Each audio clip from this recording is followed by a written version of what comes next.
बहुदल आयो है, तपाईहरुले पञ्चायत फ्याक्यौं, तर पनि देशको आम नागरिकको आज चाहिँ हाम्रो दैनिकी, हाम्रो जीवनस्तर जीवको तिउने किन भयो त?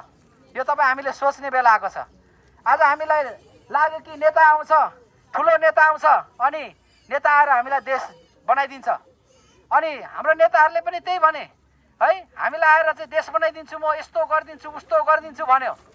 हामीले त्यसलाई नै पत्याइरह्यौँ अनि हामी त्यही आशामा हाम्रो अत्यन्तै अमूल्य मत अधिकारलाई हामीले दुरुपयोग गरेर गयौँ।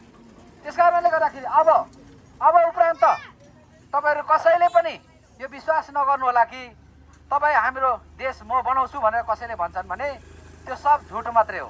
तपाईँ हामी सबै नमिलिन्जेलसम्म, तपाईँ हामीलाई अगाडि बढेर तपाईँ हामी सबैजना एकजुट भएर काम नगरिन्जेलसम्म देश बन्नेवाला छैन।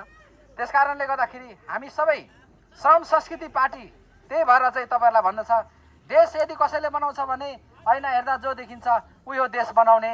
त्यस कारणले गर्दाखेरि तपाईँ हामी सबैजनाले देश बनाउनका लागि आफ्नो भूमिका खेल्नुपर्छ भन्ने सन्देश हो श्रम संस्कृति र यो माटोको सन्देश लिएर तपाईहरुको घर दैलो हामीले गरिसकेका छौँ।